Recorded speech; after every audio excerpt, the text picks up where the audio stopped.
So, with only 3 days away until Halo Campaign Evolved's release, this is my final thoughts on the most recent developments before I finally get my hands on the game on the 28th. But, if you got early access to the Premium Edition on the 23rd, you're probably watching this long after finishing the campaign.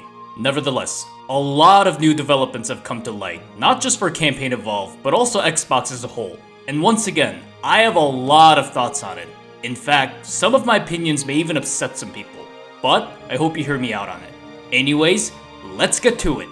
To begin, shortly after the reveal trailers for Campaign Evolved, on the weekend of June 7th and the 8th, the Halo YouTube channel released additional videos revealing the various ways to play Campaign Evolved, as well as a third-person gameplay demo, which was a huge surprise to me. But not if you go back far enough. In fact, the original Halo demo from the 1999 Macworld Expo shows that the game was originally meant to be a third-person shooter, before Microsoft acquired Bungie and turned it into the first-person shooter we know today. And here, in the third-person gameplay for the Silent Cartographer, we see what Campaign Evolved could have been if it stayed as a third-person shooter. Personally, I am eager to see what it's like to fight as the Master Chief from an outside perspective. In third person is just one of the many skulls that can be activated to customize the gameplay experience as you see fit, as revealed by the Play Your Way trailer. Along with the original skulls like the bandana and the Grunt Party skulls, the reveal also shows some new skulls like the magazine skull, which increases the AR's magazine to 60 rounds. This was a huge concern people voiced a couple months back during the initial reveals, but I knew this was an easy fix for Halo Studios, and skulls was just the way to do it. The same could be said about the speed limit skull, which disables sprint for the real die-hard CE fans who want to play the game in the exact original form. As stated in previous video, personally, I am not a stickler for the mechanics, and in fact, I look forward to playing Campaign Evolved with the new mechanics that truly allow me to feel like a super soldier that's the Master Chief.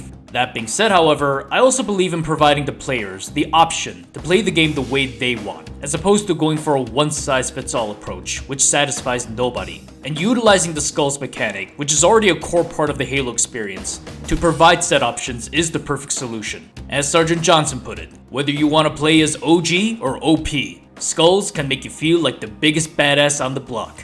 Not long after, Halo Studios has given some big-name Halo YouTubers partial early access to the pre-released version of Campaign Evolved, where we got to see the gameplay more in detail. Again, the key word is pre-release. This is important because a lot of people were calling out some problems, especially the wonky enemy AI behavior. Aside from the seemingly glitchy behavior, the elites especially resemble the behavior and pose from their Reach counterparts. I'm not sure if the Reach AI was just a placeholder, but it is a bit jarring to see the idle elites in this really uncanny stiff pose, and certainly nothing like the original CE. But, once again, what we've seen so far is the pre-release version, and in their July Q&A, Halo Studios has assured that the AI has gotten improvements from the dev team, polishing and improving elements of the game, including the enemy AI behaviors. But, as much as I would like to take their word for it, I'll have to see it to believe it, so we'll see on the 28th. Aside from that, however, my overall impressions haven't changed much since the reveal of the trailers. The weapons and enemy designs actually look pretty good, despite what other content creators might say with their nitpicking. And I look forward to the overall gameplay experience, and certainly the new cutscenes, which I'm really curious how they're going to be retold. That being said, I do think Halo Studios is releasing a bit too much info about the game, especially the Flood, which I hope to be more of a surprise. But now that the select Halo YouTubers have revealed them, the Flood's reveal now feels a bit anticlimactic. Whether this is a marketing stunt to hype up the fanbase or attract new players, it eludes me. But as long as the main cutscenes don't get spoiled, that's enough for me. That aside, I am happy with how the Flood looks in the game. And that does it for Halo Campaign Evolved itself. Now we move on to arguably the most consequential topic, which is the massive Xbox reset. In fact, this development affects not only Halo, but the entire Xbox ecosystem, including other games like Fallout, so my homeboy Cap is invested as well. For context, Xbox gained a new CEO in the form of Asha Sharma, succeeding Phil Spencer, who was CEO from 2022 to 2026. Phil's tenure in Xbox deserves a video of its own, but to summarize, under him, Xbox has become way too bloated, as it acquired way too many studios. While this measure was intended to provide a constant stream of content, it didn't provide the projected returns and just wasn't sustainable. However, now that Asha has taken over Xbox, she's begun cleaning house by addressing these issues that were long overdue. And nothing describes the situation better than the very staff email, which she sent out company-wide, which she also made public on both the Xbox site and her own Twitter account. I'm not going to read out the full email verbatim, and if you want to check it out in full, the link will be posted in the description. Instead, I'm going to summarize it by going over some key parts. The email begins with an eye-opening announcement of Xbox's reduction by a staggering 3,200 positions, along with 4 studios leaving Xbox for new management. This is not a layoff, but a goddamn purge. Holy hell. But Asha then concisely explains the reasoning for these layoffs, and after reading them myself, I find it hard to disagree too much with the decision, as harsh as it seems. Once again, their business model up to this point just wasn't sustainable. While the cost of hardware development continues to grow, the increasing acquisition of more studios and broader portfolio of content simply didn't deliver the value Xbox wanted. The most jarring revelation was this statement here, quote, "In a typical year, we lost 64 cents for every dollar we invested. But in the end, we decided to just give it all away." Come again, sir. I'm getting back in line. Look, I'm no businessman nor financial expert, but even I know that such staggering net loss simply isn't sustainable. Frankly, if any other business lost 64 cents per dollar, it would have gone bankrupt in no time. It's simple mathematics. But methinks the only reason Xbox managed to stay afloat under such net loss conditions is because they're owned by Microsoft, a $2.9 trillion company, which they're not gonna go bankrupt anytime soon. In any case, to finally address this massive problem, Asha states, quote, "We must reset Xbox." And she means a hard reset. First, Asha acknowledges that it's not possible nor desirable to own every great independent studio, nor that Xbox is the best home for every type of studio. And I couldn't agree more. One size does not fit all. Xbox does not need to become some generic console that tries to accommodate every single game or studio out there. I'm not saying that it should become too exclusive or hyper-specialized like Nintendo, but Xbox was also at its prime when it stuck to its core roots like Halo. And speaking of Halo, it is the poster child of Xbox, yet it's been neglected long enough, as evident by the long gaps between each new releases, which simply isn't acceptable. And no disrespect to the other studios, I'm sure they make great games as well, but as Asha stated, and I fully agree with her, Xbox doesn't need to own every single studio. Therefore, the other independent studios like Ninja Theory, Undead Labs, Compulsion Games, and Double Fine Productions, and Arcane appear to be leaving Xbox, either going independent or being acquired under new management. And credit to Asha for this as well, by making sure these studios are taken care of after their departure, as opposed to just leaving them out in the cold like some publishers do. And perhaps this is also an opportunity for these studios to spread out their wings more. Next, not only is development being reset, but also the entire company structure. Quote, "We know that great technology gets better when it's simpler, not bigger. I second this." Quote, "Today in some parts of the company, work passes through as many as 14 layers of management." 14 layers?! Why, once I met this guy who knew this guy who knew this guy who knew this guy who knew this guy who knew this guy who knew this guy. Once again, it's no wonder things were moving so slowly with all this bloated management. What the hell do they even need 14 layers of management for? It's not like they're running a nuclear power plant or something. Unless the returns justify such overly complex structure, which they evidently don't, doing more with less is the ideal. And by doing less, Xbox will reduce its management to no more than 5, and where possible, 3. And thank goodness, because 14 is just ridiculous. Third, Asha outlines the intention to streamline the fragmented development by establishing the position of Chief Operating Officer and ensuring the business falls under one operating model. This is another huge change from the hands-off approach under Phil Spencer, where studios, teams, and functions often operated independently, which only made it harder to work towards a shared goal. But with the simplified and leaner approach that Asha is aiming for, this streamlining is also a welcome change, especially when it comes to the development of Halo.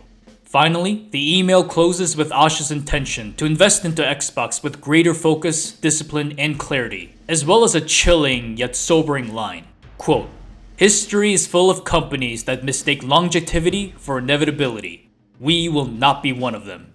Oof. I can already think of a couple examples where such mistake costed them dearly. Yikes. So, what are my personal thoughts on this? First, The fact that Asha made the whole email public on both the Xbox side and her Twitter account is a refreshing level of transparency, which I don't see from a lot of corporate executives, especially when these kinds of businesses typically occur behind closed doors without much explanation. Sure, there are some nitty-gritty and sensitive details that we still don't know about, but the email still outlined the most important issues in a concise manner for the public to absorb, and that is something I wholeheartedly respect her for. In any case, I fully support this new direction under Asha. Once again, the previous business model under Phil Spencer just wasn't sustainable, as explained by the glaring admissions from the email. Aside from the glaring financial loss and sluggish developments, Xbox also appeared to go through a bit of an identity crisis, where it struggled to figure out what it wanted to be. By trying to be everything, it all just felt directionless. And with this reset, it gives Xbox the chance to not only spare itself from additional financial burden down the road, but also finally decide on the direction it wants to take as a brand. And going back to its roots appears to be the best move. In fact, according to this IGN article, there are reports that Asha is speeding up developments on new Elder Scrolls, Fallout, and Halo games. If true, I am ecstatic about it, especially if it means we get more frequent Halo games. Ever since Halo 5, we got Halo Infinite after 6 years, and now after 5 years, we're getting Halo Campaign Evolved. The fact that Halo fans have to wait almost half a decade for a new Halo game and endure through this content drought is just uncalled for, especially when Bungie managed to release 5 Halo games within 10 years. Tony Stark was able to build this in a cave with a box of scraps. Well, I'm sorry. It's even worse for the Fallout fans like my homeboy Cap, who's dying of thirst. The last Fallout game released is Fallout 76, which launched 8 years ago back in November 2018. And the last main Fallout game released is Fallout 4, which launched 11 years ago in November 2015. That's over a decade ago. And here I thought the Halo fans had it rough. In any case, at least speaking for myself, I want to see not just more Halo games, but also more frequent releases of them, and not have to wait every 5 to 6 years. Yes, games are increasingly becoming more complex and expensive to make, but not every game has to become some grandiose project that takes almost a decade to develop, like Cyberpunk or GTA 6. Just release more frequent bite-sized games every 2 years to keep the fanbase engaged. Last but not least, to address the elephant in the room, as much as I support this Xbox reset, I'm not happy about the collateral effect, which is the over 3,000 employees being laid off. As someone who got laid off from a previous job, I know how distraught it can be. And especially in this job market and economy, losing your job is the last thing anybody wants. That said, things couldn't be left the way they were because the business just wasn't sustainable. If nothing was done about it, a potentially worse outcome is for the entire situation to deteriorate even further, which results in even more layoffs or worse, Xbox itself just shutting down altogether, as Microsoft just decides that it has had enough and divests funds to more profitable ventures. Therefore, something had to be done before things got even worse. And once again, to Asha's credit, she's working out a solution to ensure the studios being let go can still function, either under new acquisition or even independently, as opposed to just leaving them out in the cold. Because there are many corporate leaders who could care less and would have done exactly the latter. As for the rest of the employees who were laid off, from the various programmers, designers, artists, and etc. If you're truly passionate and talented enough to work for Xbox, I'm sure you will find another opportunity along the way. It may take time, especially under the current job market conditions, but you will find something again. So good luck to all of you. And that finally wraps up my final thoughts before Campaign Evolved's release, as well as the Xbox reset. Once again, even though I support the new direction, this is not exactly 100% good news either, as it's come with a heavy price. That said, if it means more frequent Halo releases for the coming future, I look forward to said future direction. And it starts with Halo Campaign Evolved, which I hope will likewise reset the franchise's flunk for the past decade. And I will see you guys in the next video when I give my first impressions of Halo Campaign Evolved. Until then, this is T. Lawrence signing out. Have a good one. Thank you to my patrons on Patreon for supporting this channel. My $5 patrons are Kapitan Sladek, Kidzap, Chocoburb, and Dravenraven. My $2 patrons are Komida the Prep Cook Demon. If you would like to appear at the end credits of my videos, as well as have early access and exclusive content on Patreon, Feel free to hop on over to patreon.com/LTELawrence and give a pledge. Your support is greatly appreciated. Thank you for watching. Until next time, this is T. Lawrence of the Arcadia, signing out.